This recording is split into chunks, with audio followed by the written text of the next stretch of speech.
Magluto na naman tayo ng ating soup ngayon, guys. Yan. Yung soup na to ay isda. Kaya ang gagawin natin muna, iprito natin yung isda. With luya.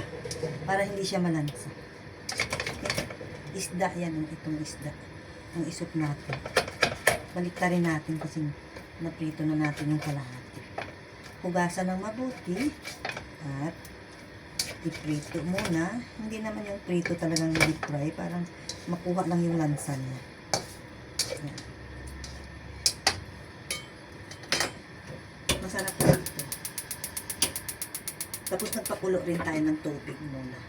Para okay na yung isda. Tapos, lagyan natin ito. Baliktarin natin ang ating camera. Ang hirap kapag wala tayong cameraman. Lagyan muna natin ito.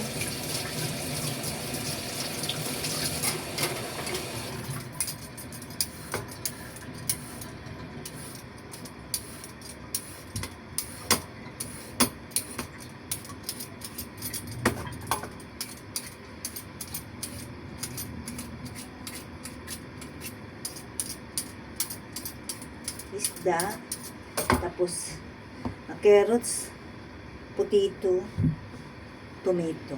Yan. Tapos isda. Sarap. Masarap siya, guys. So, ito naman yung ating soup. Medyo matrabaho lang, pero tiyaga lang. Kasi kailangan mo iprito yung isda.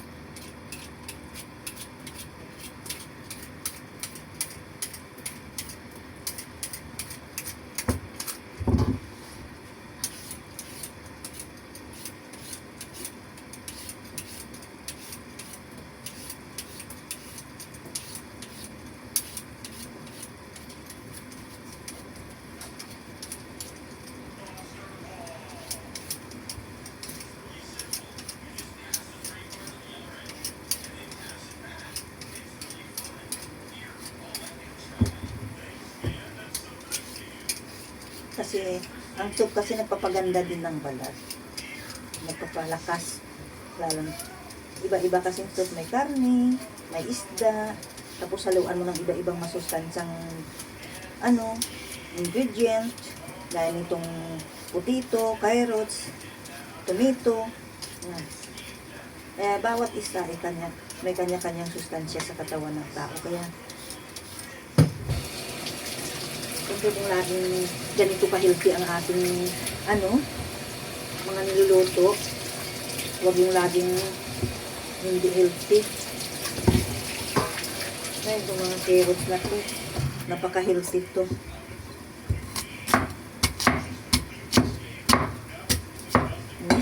Mahiliti sa katawan natin. Lagay natin na dito sa kumukulo natin tubig.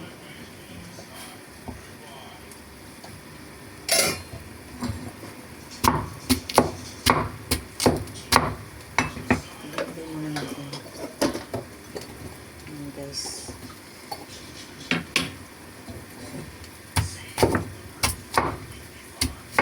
masarap itong soup na to na isda na sustansya. Kaya araw-araw ibang soup ang niluluto. Huwag laging karne soup.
Tapos yung isda natin, ilagay natin dito sa, ano,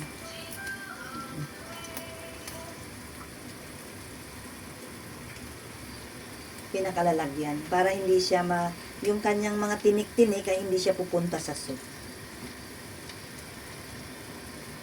Lagyan natin siya ng tubig na mainit muna itong isda. Para yung sustansya niya ay maganda. Ano muna natin dito, guys.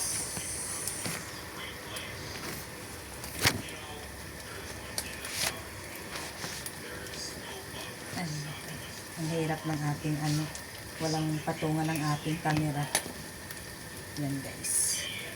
Ngayon, lagyan natin siyang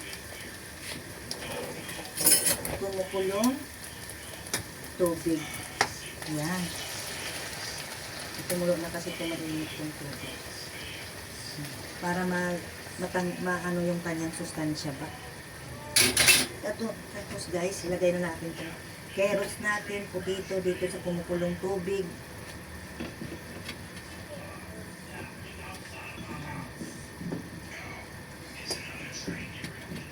Pakuluan din natin itong mga 1 oras o mahigit para yung sustansya niya ay talagang hanggang durog-durog yung mga dun sa loob. Lagay natin yung tomato.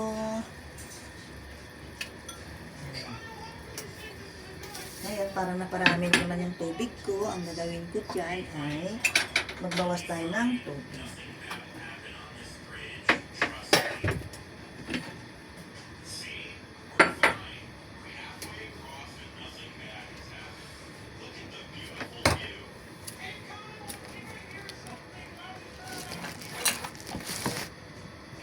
Oh, no.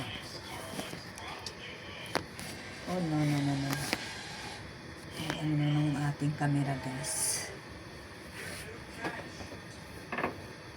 Yan. Magbawas tayo ng tubig.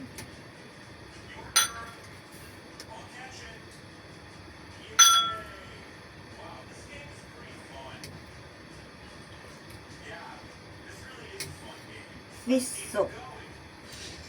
Akin na yan.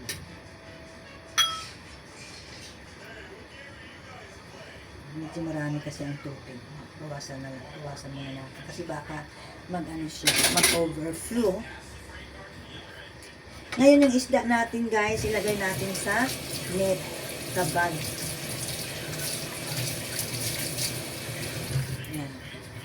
Ganyan yan. Para yung kanyang tinik, hindi kakalat doon sa soup natin. Dito lang siya. Nalagay natin yung isda natin dito. Sa loob. Kasi matinik itong klaseng isda. Yan, lagay natin dito sa meat natin para magbadurog man siya, hindi siya magkalat doon sa ating soup. Kaya dito natin siya ilagay sa meat.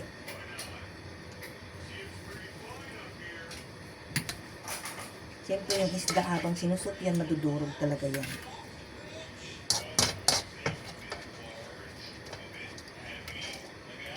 Lagay natin. Ito naman, yung kanyang ilagay natin doon sa soup natin, pati yung luya, para mabuhos natin dito sa luya natin. Sa ating pinapalang tubig. Wow. Hindi pa nga, parang masarap na ang amoy. Kasi maganda pag iprito mo yung isda bago mo isoup kasi para yung lansa. Tapos, ito guys, ilagay na natin doon sa, yan, kailangan nakasirado yan. Talian ng mabuti para hindi magkalat yung, yan guys, yan. Ito na, ilagay dito sa kumukulong sa bag. Hayaan na lang siya hanggang madurog dyan.